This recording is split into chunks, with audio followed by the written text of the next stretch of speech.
Buck, what was that ending? Man, that was the best ending we ever had. What are you talking about? Buck, it will never be the best ending and was the worst ending.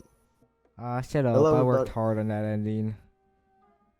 Hello everybody, I'm Austin. This is my friend Buck. This is part 2 to our favorite robot masters of Mega Man 2, blah blah blah. You know the rules from the last one.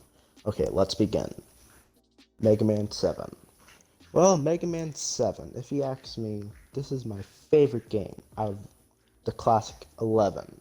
One, the game looks beautiful, the gameplay is tight, the Robot Masters are some of my favorite, except for Springman. But for these Robot Masters are some of my favorites. And my favorite of these favorites, of my favorites of my favorites, I know I said favorites a lot, is Turbo Man. You know, the Transformer. Yeah, one, if you look at Turbo Man's design, it's really cool. It's really fun to look at. His boss fight is pretty hard if you don't have the right weapon, and his fire shield will deal so much damage to you. It's not funny. And trying to time when he charges at you, when he turns into a car, it's kind of off-putting. And if you actually beat him, you get a decent shield from him. His boss fight is pretty good. His weapon, it's decent. His design, it's amazing. And yeah.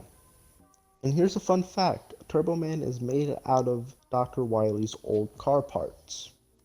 The more you know, right? Well, not to Mega Man 8.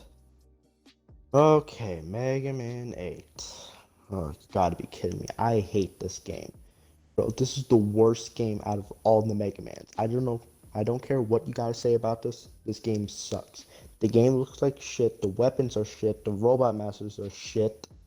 Don't get me started on the voice acting. And for everything about this game gets me mad. The ball weapon you get from this game in the start, it's the worst.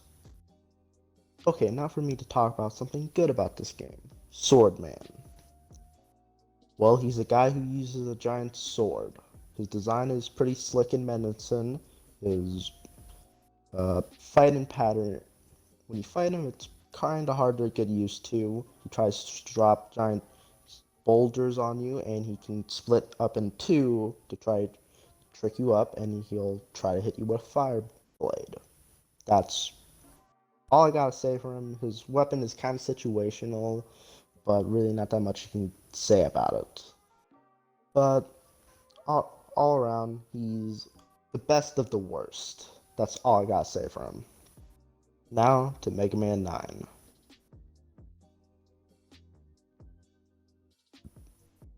Mega Man 9. One, this is another good game. Early 2000s, they brought back Mega Man into his 8-bit glory. Except for Mega Man 8, that game fucking sucked. But Mega Man 9 is all around a good game, not amazing or not bad. It's all around a good game, has a good lineup of Robot Masters like Galaxy Man. Galaxy Man is a really simple design, simple boss fight, and all around a amazing weapon. One, in the boss fight, he'll try to charge at you by flying, then throws his black hole bomb, will absorb you and deal damage to you. Without Concrete Man's weapon, it's kind of, I guess, somewhat easy, but it is easier if you do have the right weapon. But all around, his design is really good and really simple. Weapon is just so amazing. It absorbs enemies and enemies projectiles. It's just amazing.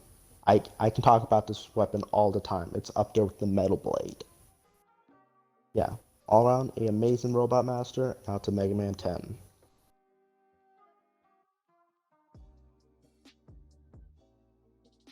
Okay, now for talking about Mega Man 10. This game is ungodly difficult. I pray for you if you picked Proto Man, because that shit just makes everything harder if you pick Proto Man on normal difficulty. But that's enough for that. Now talk about Blade Man.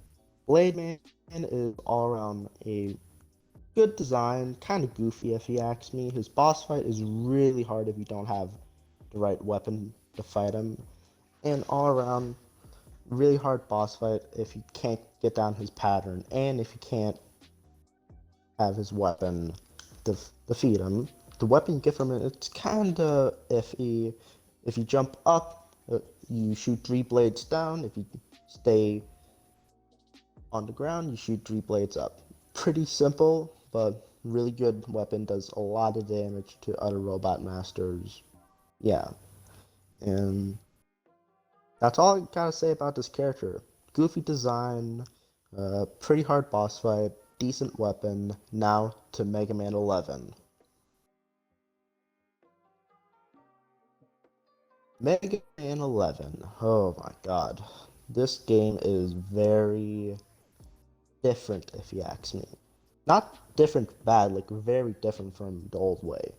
With the double gear system to make you even stronger or faster, it really changed up the gameplay and it's a nice touch to it. I hope they added it up to different games, but because it's the Mega Man game, they're probably going to be a one-shot thing.